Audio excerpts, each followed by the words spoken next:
Death is an inevitable phenomenon in life, and we hear about it every day because every day people die. Not just people though. Everything in this world has an end. Trees, cats, even your favorite dog will one day draw its last breath. But to humans, the death of a loved one, whether a person, a pet, an era, or even death in itself can be painful, or even in most cases, fearful. Death is the norm of life. Day in, day out, a life is lost and a fresh one is gained. So if death is an inevitable experience, why should it be legalized? Death is natural.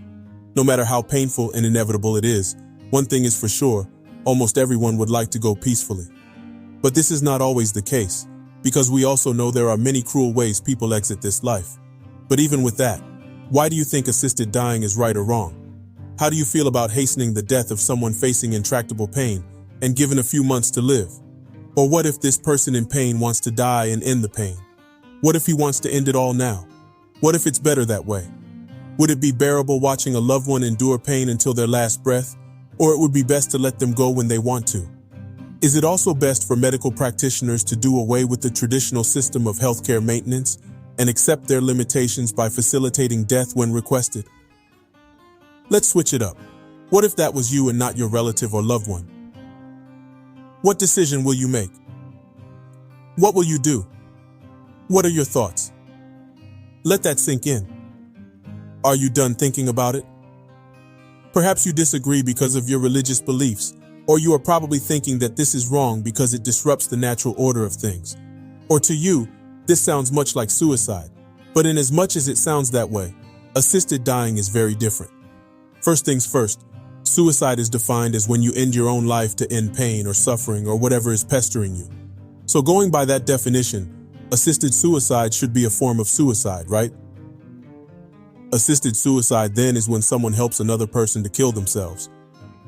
You should note that suicide is not the same as assisted dying, and in as much as assisted suicide sounds much like assisted dying, it is still not the same. Assisted dying is used to describe an instance where a terminally ill, mentally competent adult is assisted with lethal drugs which they can then self-administer. Notice how I use the words terminally ill, mentally competent adult. Yeah, exactly. It could also be when a doctor indirectly performs a lethal act, assisting a patient to end their own life. The term is known differently around the world, and they stem from the historical reason or reasons behind it, or even it describes how it is administered. And so by that, assisted dying can take the form of euthanasia as known in the Netherlands, assisted suicide as known in countries like Switzerland, physician-assisted suicide as known in countries like Belgium, assisted dying as it is known in Australia, death with dignity as known in America, or medical aid dying as known in Canada.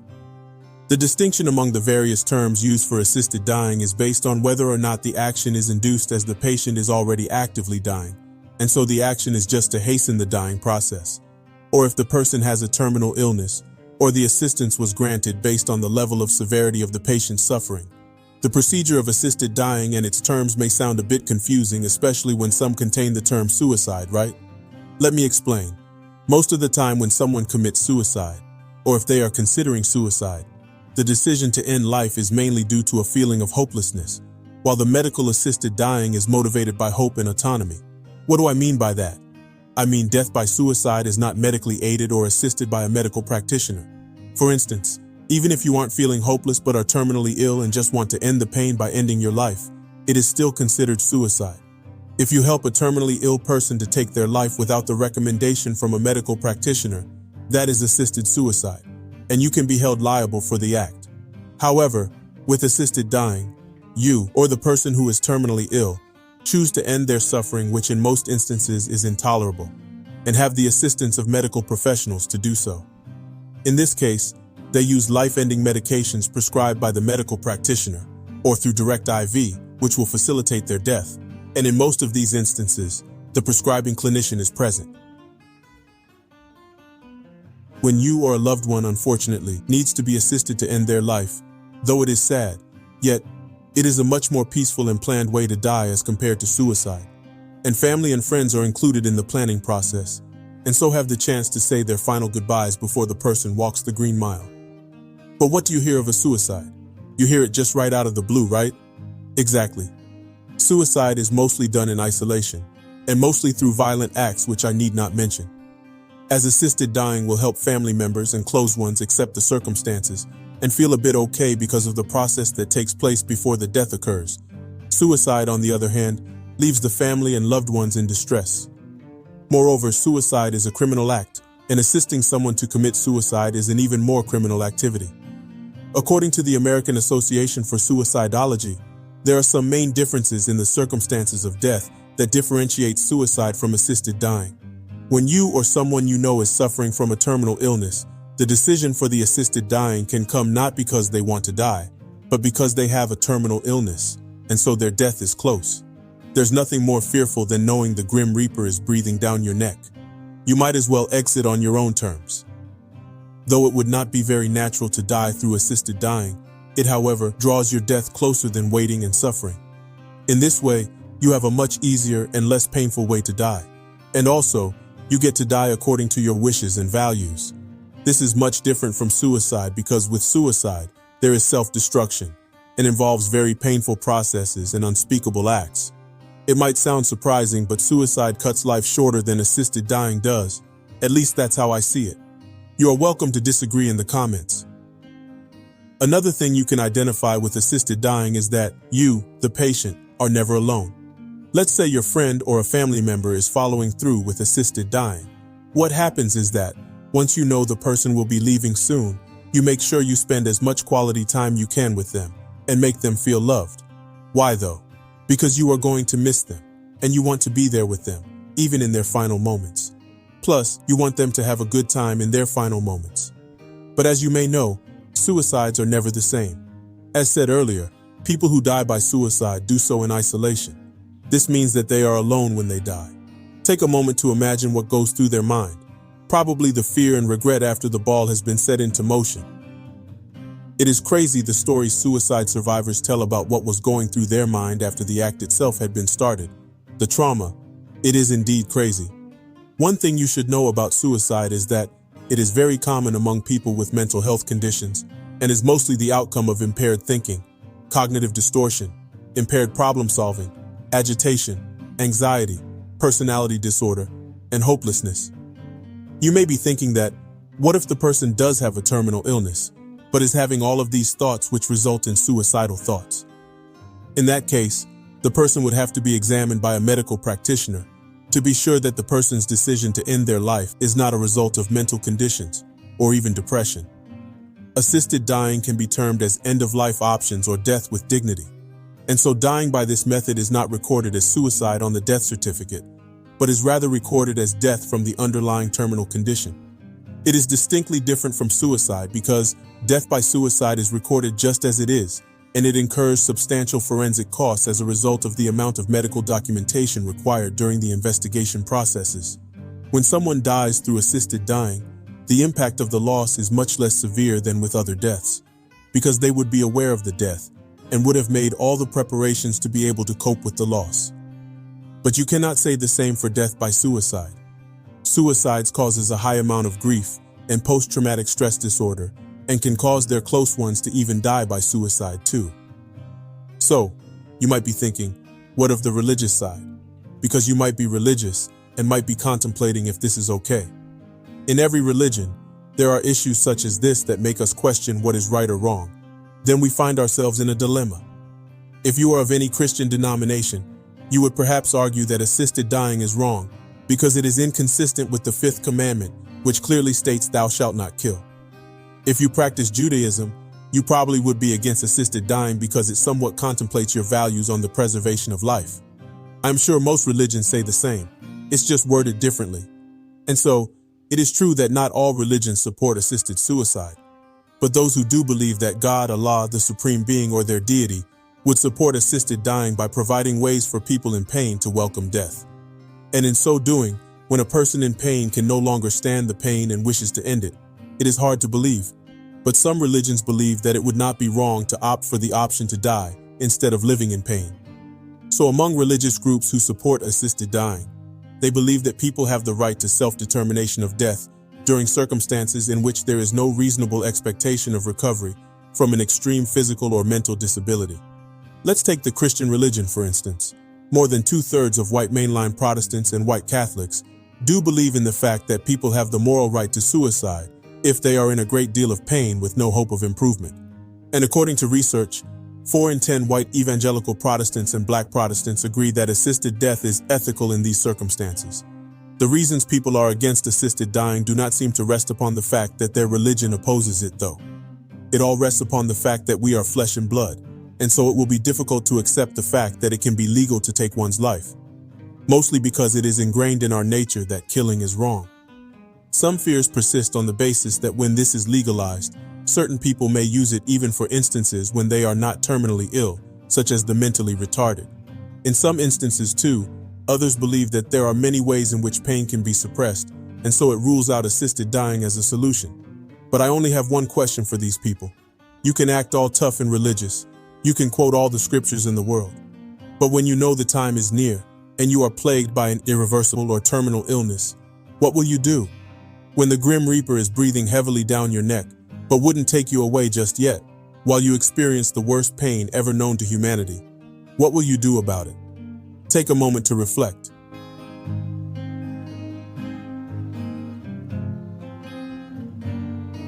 You can take a break from this video if it is getting too much for you. You're welcome to watch videos about different topics on this channel.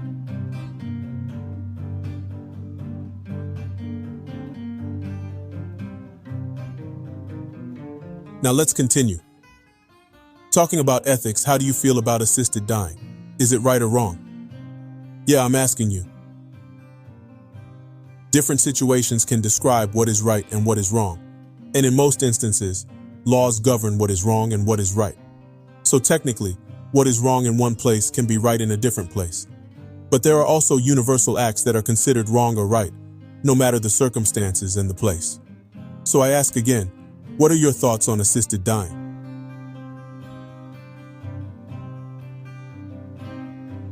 You must remember that over here we are not talking about actions, but rather a matter of life or death.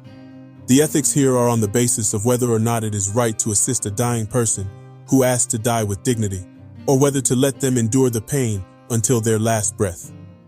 As much as you would like to hold on to someone, is it not right to let go sometimes?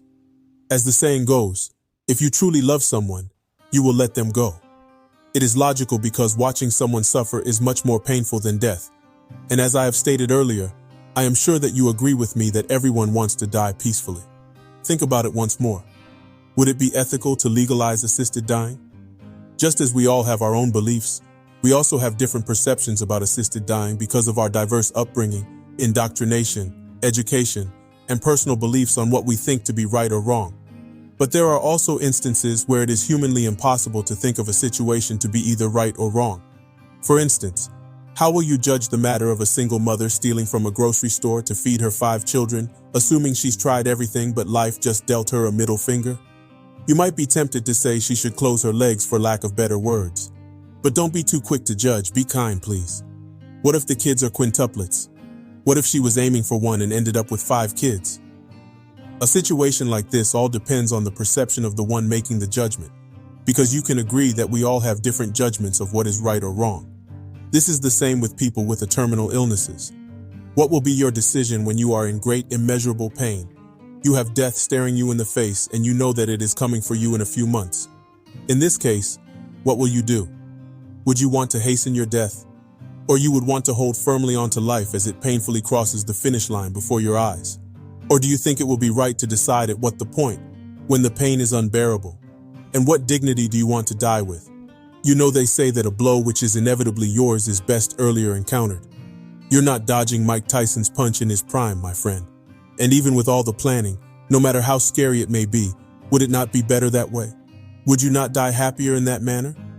What are your thoughts? According to the utilitarian theory, it is right for a medical practitioner to administer assisted dying once the decision is made in the interest of the patient. The family of the patient is excluded at this point, except for giving voice to the patient's wishes. Assisted dying is a greater good because the medical practitioner would be prescribing medications to the patient, which will eliminate any form of pain. It has also been argued that patients' autonomy or rationale for self-determination reduces the internal stress they may be going through and provides control up until their final breath. This means that the patient in this instance makes autonomous decisions regarding the type of treatment he or she desires. These decisions include the lethal injections that would lead to their death. Though these decisions would not be easy to make, it is ethical because it is administered based on the request and preferences of the patient. You may be thinking that people are pushing for the legalization of assisted dying because they want to lower the cost of healthcare.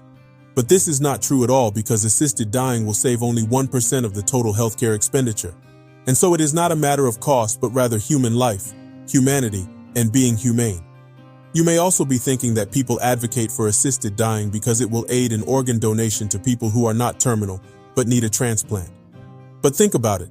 If the sole reason was to donate organs to people who need them, it would not work out. Because with a terminal illness, all or most of the organs gradually fail. Unless, of course, one tries to die in such a way that they would be able to donate their organs without getting them damaged.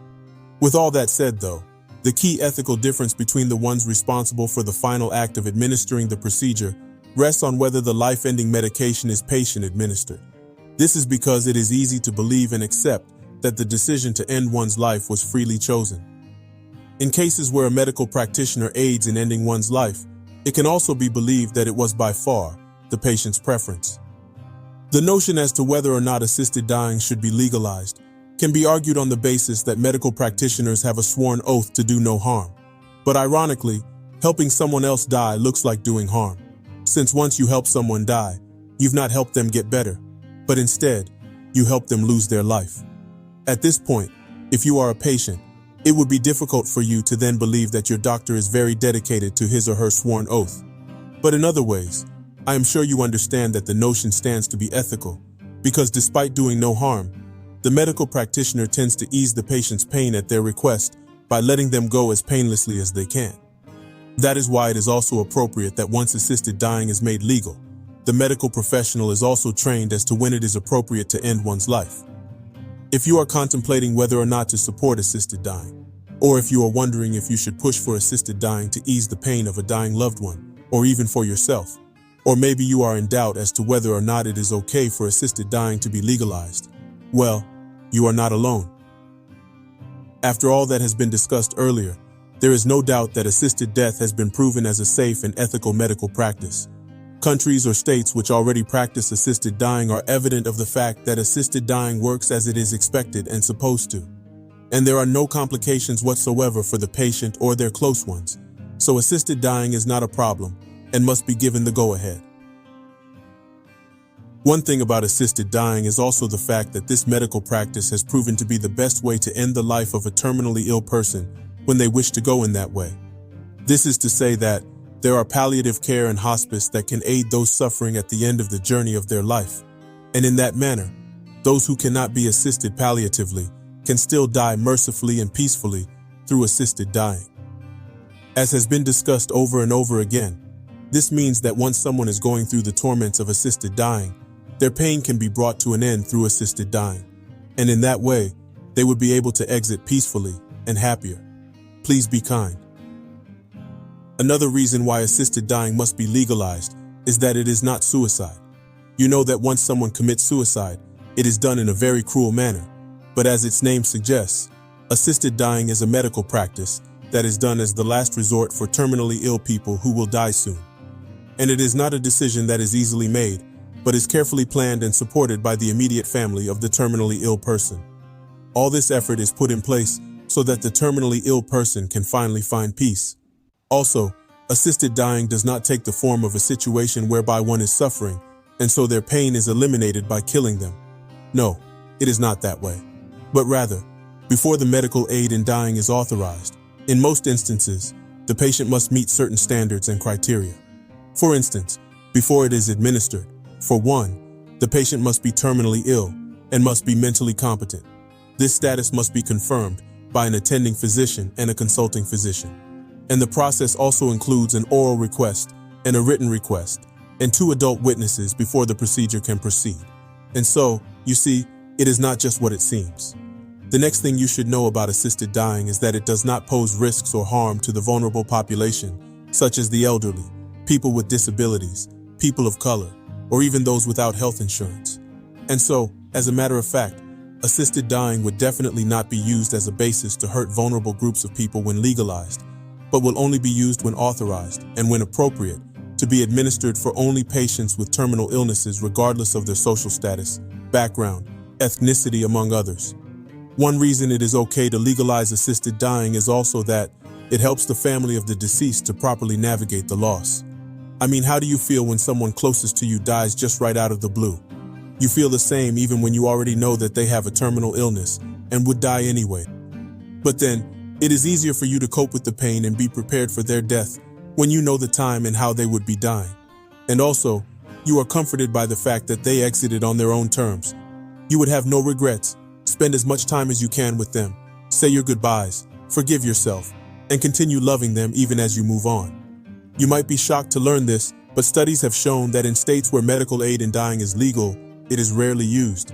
And as a matter of fact, only 1 in 300 deaths occur using assisted dying. And even with that, 1/3 of patients who obtain the medications do not take them. But then again, dying patients feel comforted just with the fact that there is such a procedure available for them. In essence, the advocate for the legalization of medically assisted dying is not just to get rid of people who are suffering, but to offer them hope and comfort that in case of the severity of their condition, there will be the option of helping them out. And just that gesture brings them happiness, even in their pain. And this discovery refutes the claims that legalizing assisted dying will resort to the abuse and misuse of the practice. Another reason why medically assisted dying should be legalized is that there are so many valid arguments that buttress the point that mentally competent terminally ill patients should have the option to choose medical aid in dying. The supporting claim is that most medical practitioners and terminally ill patients accept the practice. And since assisted dying is a safe and ethical medical practice, which would be administered with the help of a medical practitioner who would have gone through all the right procedures to arrive at the decision, there is no reason why it shouldn't be legalized, especially when necessary. In addition, there have been open discussions between doctors and patients which have led to an improvement in end-of-life care. And so, the practice is in the best interest of the patients and no one else. It is no news that assisted dying is legal in a lot of countries such as Austria, Belgium, and Canada, to name a few. And in the countries where medically assisted dying is legal, some laws govern and validate when it is most appropriate to administer it. In this way, it makes the practice even safer for both patient and the medical practitioner. It is a fact that the way we live, die, and are especially cared for at the end of our life is important, and most definitely has implications on us as individuals, our families, and those closest to us. Medical practitioners have duties to patients which include beneficence, non-maleficence, respect for patient autonomy, and promotion of fairness. When it comes to death, the goal is to make it less medical, and so assisted dying, euthanasia, assisted suicide, physician-assisted suicide, death with dignity, or medical aid, no matter what term it takes, are not to stand in for the solution to the difficult questions raised at the end of life, especially when it bothers on the matter of ending pain, but rather as a sign of respect for the patient's autonomy and relief of suffering as their death draws nearer, which in effect will help them pass much more peacefully. Like Norman Cousins once said, quote, "Death is not the greatest loss in life. The greatest loss is what dies inside us while we live," unquote. And so, my friends, live peacefully with one another, love each other, be humble and grateful for the gift of life, forgive for the most part, and live life with a clean and clear conscience, because one day, which is coming, it will be your turn to walk the green mile.